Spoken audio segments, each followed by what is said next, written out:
क्योंकि पहले समाजवादी पार्टी, फिर उसके बाद कांग्रेस का डेलीगेशन, और अब देखिए राहुल गांधी जाने की बात कर रहे हैं। इसके बीच में भी तमाम हमने जो सियासी पर्यटन है वो देखा था। तो अब प्रशासन का क्या पूरा फुल प्रूफ प्लान है ताकि राहुल गांधी को रोका जाए, अंदर न प्रवेश करने दिया जाए? देखिए, राहुल गांधी नेता विपक्ष हैं और आप समझिए कि बहुत बड़ा पद होता है, और ऐसे में तमाम लोग पहले आग्रह कर रहे हैं, निवेदन कर रहे हैं कि राहुल गांधी ना आए। जो स्थिति है, जो मौजूदा हालात हैं इस वक्त संभल के, ऐसे में किसी के आने पर शायद हिंसा भड़क सकती है, लोगों की भावनाएं फिर से सामने आ सकती हैं। तो इसीलिए अभी फिलहाल तो कोशिश ये की जा रही है कि राहुल गांधी को समझा बुझा लिया जाए। तमाम नेता भी कोशिश कर रहे हैं कि राहुल गांधी को समझाकर आने ना दिया जाए, लेकिन अगर ऐसी स्थिति आई तो बॉर्डर पर ही सिक्योरिटी तैनात है, पुलिस वाले तैनात हैं। शायद ये भी कहा जा रहा है कि संभल के बॉर्डर में चारों तरफ से कहीं भी एंट्री राहुल गांधी को नहीं मिलेगी, उनको आने नहीं दिया जाएगा। अपनी तरफ से पूरी तैयारी है, लेकिन कल जिस तरह से कांग्रेस के नेताओं ने चोरी छिपे घुसने का काम किया था, उसके बाद पुलिस और चौकस हो गई है। कल तो कल हो गया किसी तरीके से, आज ऐसा नहीं होगा, इस बात का आश्वासन प्रशासन भी दे रहा है। मोनिका, बिल्कुल। और लेकिन एक सवाल ये भी अनूप यहाँ पर खड़ा हो जाता है कि अभी बहराइच में हमने पिछले दिनों हिंसा देखी, वहां पर एक हिंदू व्यक्ति की मौत भी हो जाती है, गोली मार दी जाती है उसे।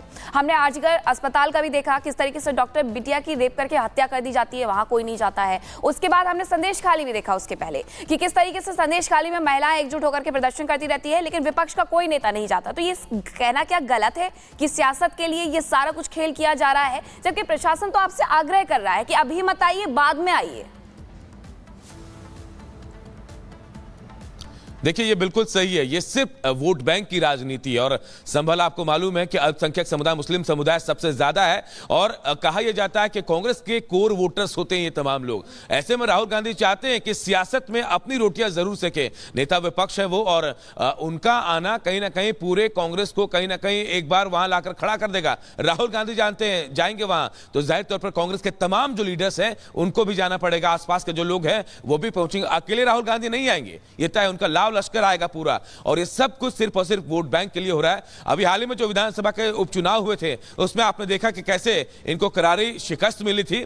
उसके बाद ये कोशिश होती है कि कैसे पोलराइजेशन किया जाए, वोटों का ध्रुवीकरण किया जाए, और यही कोशिश राहुल गांधी भी कर रहे हैं, कांग्रेस के नेता तमाम कर रहे हैं, समाजवादी पार्टी के नेता कर रहे हैं, और आज भी यही कोशिश करने की तैयारी राहुल गांधी की, लेकिन होगा नहीं ऐसा पूरी तैयारी के साथ पुलिस प्रशासन का कहना है। पर अनूप, ये कैसी वोट बैंक की राजनीति है? क्योंकि आप देखिए, आप वोट बैंक की राजनीति इस कदर कर रहे हैं कि संभल में माहौल अब धीरे धीरे सामान्य हो रहा है, लेकिन आप अपनी पॉलिटिक्स के लिए बार बार संभल को अशांत करना चाहते हैं। तो दूसरी तरफ संसद की बात कर लीजिए, वहां पर भी विपक्षी नेताओं की वजह से संसद नहीं चल पाती है। जहां पर मुद्दे होते हैं उन मुद्दों पर नहीं जाया जाता, यानी कि चॉइस ऑफ टॉपिक्स भी जो है वो विपक्ष के साथ देखा जा रहा है। देखिए, विपक्ष का हर मुद्दा राजनीति से जुड़ा है। आप सदन की बात कर रहे हैं, सदन में आपने देखा 4 दिनों में 5 दिनों में 10-10 मिनट काम हो रहे हैं, करोड़ों रुपए वहां जाए हो रहे हैं आम इंसान के, लेकिन वहां विपक्ष ये नहीं कहता है कि सरकार के साथ बैठकर बातचीत होगी, जो चर्चा होगी देश की समस्याओं, मुद्दों, आम लोगों की समस्याओं पर बात होगी, कानून बनाने पर बात होगी, लेकिन वहां राजनीति करने से बात नहीं आता।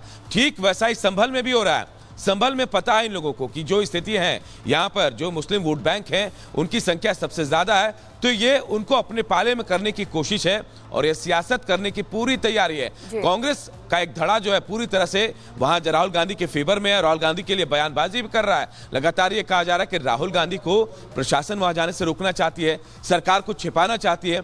अगर ऐसा नहीं है तो राहुल गांधी को वहां जाने देना चाहिए। लेकिन मोनिका, अभी जो हालात संभल के हैं, अभी जिंदगी पटरी पर लौट रही है, धीरे धीरे ही सही, लेकिन लौटनी शुरू हुई है, और ऐसे में एक भी चिंगारी खतरनाक साबित हो सकती है। इसीलिए प्रशासन चाहता है कि नेता ये कहते हैं कि हम साथ साथ हैं, उत्तर प्रदेश में किस तरीके से अलग नजर आते हैं वो भी देखने को मिलता है। समाजवादी पार्टी चाहती है संसद चले, चर्चा हो, लेकिन राहुल गांधी ऐसा नहीं चाहते हो। यही वजह थी कि कल वो संसद के बाहर इस तरीके से प्रदर्शन करते हुए नजर आए थे। बहुत शुक्रिया अनूप आपका तमाम जानकारी के लिए। लेकिन इस संभल हिंसा में जो कनेक्शन सामने आ रहे हैं वो और भी चौंकाने वाले हैं। कल संसद में खड़े होकर के अखिलेश यादव ने कुछ आरोप लगाए पुलिस कर्मियों पर, और कहा कि उनके पास 2 तमंचे होते हैं, और समाजवादी पार्टी का हर नेता यही आरोप लगा रहा है, लेकिन जो सच है वो इससे अलग है।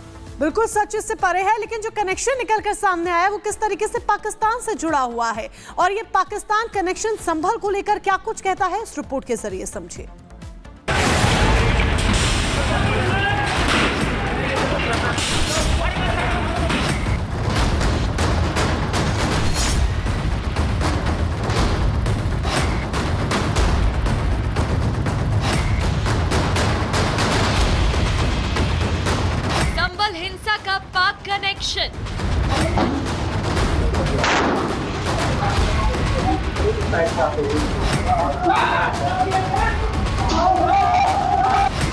एसआईटी जांच में 9 mm का खोखा मिला।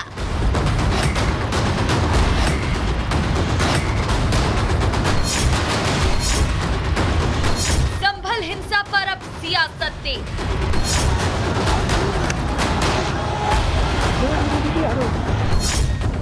संभल हिंसा को लेकर संसद में हंगामा हो रहा है। हिंसा को लेकर विपक्ष मुद्दा बनाना चाहता है, लेकिन संभल में जब से पाकिस्तान ऑर्डिनेंस फैक्ट्री का कारतूस मिला है, विपक्ष की जुबान पर ताला लग गया है। इस मुद्दे पर कोई कुछ भी बोलने को तैयार नहीं है। ऐसे में हकीकत क्या है, वो संभल के अधिकारी बयां कर रहे हैं। जिस घटना स्थल पे जिस पे जो डेड बॉडी मिली थी, उस जगह से आज एक बड़ा ही चौंकाने वाला तथ्य सामने आया है, जिसमें POF 9mm 68-26 ये एक फायर्ड केस मिला है। 12 बोर का एक Winchester made in USA number 12 super लिखा हुआ है, ये एक 12 बोर का कार्ट्रिज मिला है। एक स्पेशल 12 के करके भी 12 बोर का एक और कार्ट्रिज मिला है। एक KF32 SWL करके भी एक कार्ट्रिज मिला है, जो फायर्ड केस है। संभल हिंसा वाली जगह पर फॉरेंसिक टीम जांच में जुटी थी। जांच के दौरान टीम को नालियों की सफाई करते वक्त पाकिस्तानी फैक्ट्री में बने कारतूस बरामद हुए। जांच के दौरान पाकिस्तान ऑर्डिनेंस फैक्ट्री में 9 mm के 2 मिसफायर और एक कारतूस मिला। इसके अलावा 12 बोर के 2 कारतूस और 32 बोर के 2 कारतूस बरामद। कुल मिलाकर 5 फायर कारतूस और एक मिस फायर कारतूस मिले हैं। कारतूस मिलने के बाद पुलिस टीम अलर्ट हो गई है और पूरे इलाके में सर्च ऑपरेशन चला रही है। अब संभल में कारतूस मिले और सियासत ना हो, ऐसा हो सकता है क्या? संभल में कारतूस मिलना जैसे बीजेपी को विपक्ष पर हमले का मौका मिल गया हो और फिर बीजेपी ने विपक्ष पर देशद्रोहियों का साथ देने का आरोप लगाया। संभल में फॉरेंसिक टीम को कुछ कारतूस ऐसे मिले हैं जो पाकिस्तानी आर्मी द्वारा मेड है, यानी भारत के भीतर गृह युद्ध छेड़ने के लिए, जंग छेड़ने के लिए साजो सामान तक कुछ लोगों ने तैयार करके रखा है और इनके लिए कैसे वकालत करने का काम आज विपक्ष के तमाम नेता कर रहे हैं। ये वो लोगों के साथ खड़े हैं जो पाकिस्तान के असलहों के साथ हिंदुस्तान की पुलिस पर फायर झोंकने से बाज नहीं आ रहे। ऐसे लोगों के खिलाफ आतंक निरोधी कानूनों के तहत कठोरता से कार्रवाई करने की आवश्यकता है। ये देशद्रोही लोग हैं, इनके प्रति किसी प्रकार की उदारता नहीं हो सकती। आरोप प्रत्यारोप सियासत में चलती रहती है, लेकिन संभल हिंसा की हकीकत क्या है, ये जांच टीम ही बता सकती है, क्योंकि सियासतदान अपने अपने वोट बैंक के हिसाब से नैरेटिव सेट करती है। ऐसे में लोगों को किसी के बहकावे में आना नहीं चाहिए, ना ही कोई अफवाह पर भरोसा करना चाहिए। Bureau report, Republic Bharat.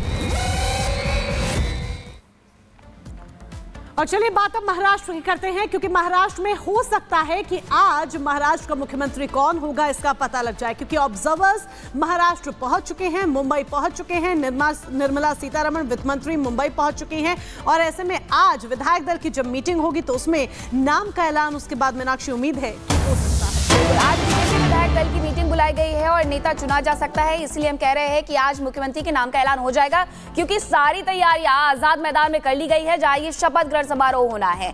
Maharashtra से जुड़ी हुई ये बड़ी जानकारी आपको दे रहे हैं, जहां निर्मला सीतारमण मुंबई पहुंच चुकी है, बीजेपी की ओर से पर्यवेक्षक नियुक्त की गई है। महाराष्ट्र में सीएम के नाम का ऐलान आज संभव है बीजेपी विधायकों की आज, क्योंकि बैठक होनी है और ऐसे में माना यह जा रहा है कि बीजेपी विधायक दल का नेता आज ही चुन लिया जाएगा और आज ही महायुति की बैठक भी होनी है।